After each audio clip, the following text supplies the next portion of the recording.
How to identify your purpose to make an impact. If you don't have a purpose in your life, you may feel like you're floating through life without a direction or without a real meaning. And that can be disheartening.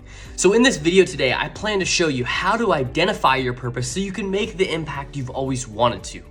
As someone in the past who didn't have a purpose and who didn't have an impact, I felt almost pointless. I know that sounds really harsh, but that's how I felt. And I don't want you guys to feel that way. So with that being said, my name is Richardson. I'm a coach here at Life on Your Terms, and I promise you by the end of this video, you will understand how to have a purpose to make an impact.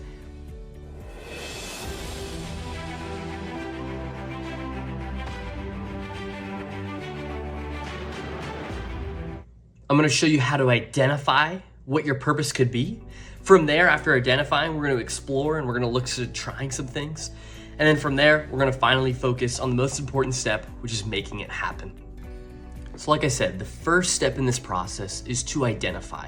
And you're gonna wanna look at a wide collection of things that could be your purpose. And I like to do this through the 4 situations. Now the 4 situations are, the first one being, if I gave you $100 million, what would you spend that money on? What would you do with that money? Would you travel? What are kind of some of the things you would do? Well, the second situation is, if I told you had to be working on something that you loved and I'd pay you, a livable wage for the rest of your life, what would you do? The third situation is, if you had 3 years left to live, what would you do with that time? And the fourth and final situation is that if you were at your 100th birthday party, what are some of the legacy pieces and what are some of the accomplishments you'd want to be hearing about?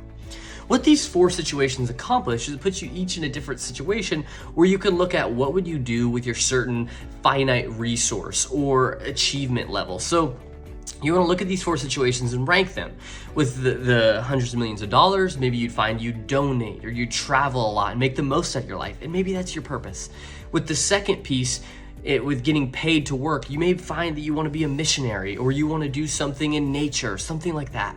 The third piece, when you only have 3 years left to live, maybe you find that your purpose is family and creating a beautiful family. And then the fourth piece, the legacy piece, maybe it's doing things you never thought possible. Those 4 situations can highlight a direction for you, and that's what we want to do with purpose. Is you're not going to nail down, yeah, I'm going to be a game and parks warden that makes $100 grand a year in Colorado. You're not going to just know that right away. But if you can get a direction, like, okay, I would like to do this, my passion, something in nature, and then you would eventually get there. So it's about identifying a direction, and these are what those 4 situations are doing, and that's what you want to do first. So you're gonna look at the 4 situations. After the first 4 situations, you can also start to think about, when was a time in your life that you felt the most fulfilled? Maybe it was coaching your son's football team. You felt so fulfilled in something with coaching or sports. Maybe it was when you were at your first job working on lawnmowers when you were most fulfilled. I don't know. Whatever it is, you got to look at the times when you've been most fulfilled, or even situations you've been most fulfilled. For me, it was talking to people. I love talking to people. I love conversations. So what I realized, like, okay, what kind of field can I go into where I can talk?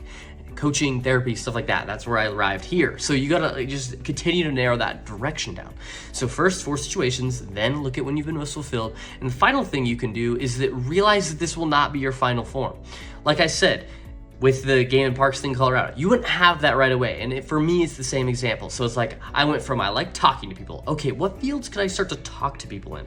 Okay, well, I can talk to people as a therapist, or I can help people in that way. Okay, I want to go to be a therapist. So I went to school, and then after school, during school, really, I was like, you know what? What can I do today to be a better therapist tomorrow? And then I started coaching. And I was like, you know what? I can kind of do the same thing, and I actually prefer coaching myself because it's future-based. Therapy typically focuses on the sins of the past. Coaching focuses on the future. And so I like that. So that's how I landed on coaching. And I'm sure I'll specialize more and more as a coach as I continue to grow. So realize that the first step is not going to be your final step. And as you get better and more in that field, you'll, number 1, enjoy it more. And number 2, you'll be more sure of your purpose to make that impact. So the second piece is to explore and try things. Now that you've ran through these 4 situations, you've looked at times that you've been the most fulfilled within your life, it's time to look at and try things. What are some things you could expose yourself to? So for me, with conversation, it was actually just exposing myself to my friends' problems and seeing how I could help them and if I enjoyed it still. That was the first step for me. So if you're doing the nature step, maybe it's just actually going out and volunteering on a wildlife preservation for a day and just seeing if you enjoy it. Because I promise you, if you can do something for free and you like it, when you're getting paid, you're gonna love it. And when you get better at it, you're gonna love it even more.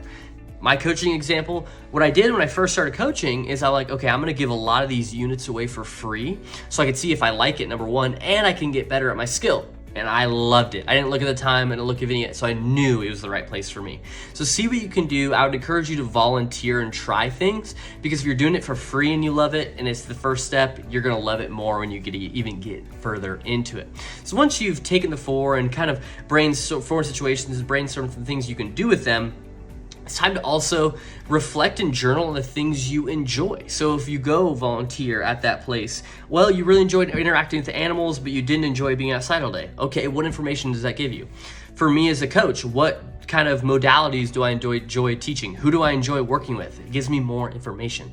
The key in the exploring and trying things is giving yourself more information on what you do and do not like to, again, continue to narrow your direction. That's the goal of the exploring and the trying things. And you may find that you think you would like something and then you go try it and you hate it. And good thing, because you saved yourself a lot of time by trying it instead of fully committing to it. This is the purpose, to, again, get the information.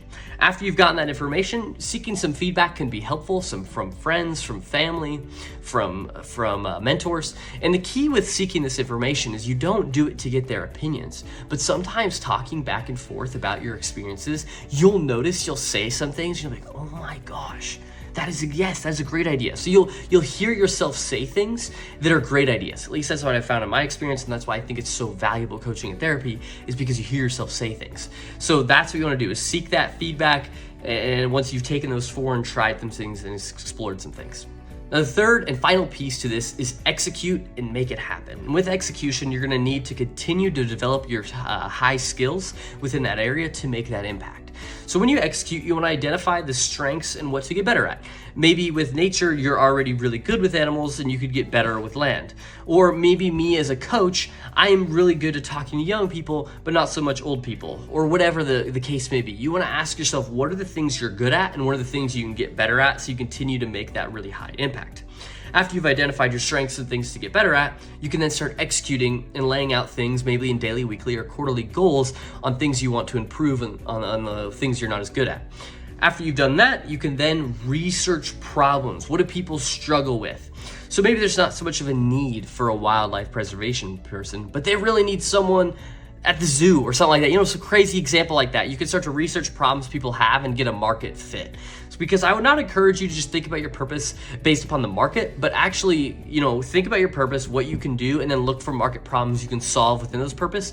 Because I truly believe you're gonna be more motivated if it's in line with your purpose, not just based upon the market and the money. So think about and research problems, what you can do and how you can fit into the market with what you love doing and the purpose and the impact you wanna make. So once you've researched those problems, it again is time to set more goals, to daily, weekly, quarterly, and yearly goals to crush this stuff. And the best way to do this is the 4 It's of goal setting. Just say it, write it, date it, send it, and those 4 will make you much more likely to achieve those goals. Again, say it out loud, write it down on a piece of paper, put a date on it, and send it or share it with someone. Once you've set goals, it's just time to execute and make it happen. The steps before are all very important, but the most important piece in this video is that you execute and you start to make a change. Because I'd imagine that if you're watching this video and if you've made it this far, you feel like you do not have a purpose in life, but I guarantee you do. You just have not found it yet. And sometimes making a purpose is carving it out for yourself. You may think you like nothing, but you need to start getting good at stuff. And once you get good at it, you will like it. Then you'll have a purpose, and then you'll be able to make an impact with that purpose. If you like this video and you feel like you don't have a purpose within your life, the first place to start is going to be the balance wheel in the description below, because this balance wheel will give you purpose within your life on a micro level, maybe not on a macro level in terms of an economy perspective, but a purpose within your life to change your life, because it's going to give you professional, relationships, resources, and health. And with that, you can start to look at what you want to change to make an impact on a micro level within your own life. Now, on top of that, if you like these videos, please leave a comment, because that shares what you guys do and do not like, so I know what to make more of. If you will like and subscribe, that is just more icing on the cake for the channel.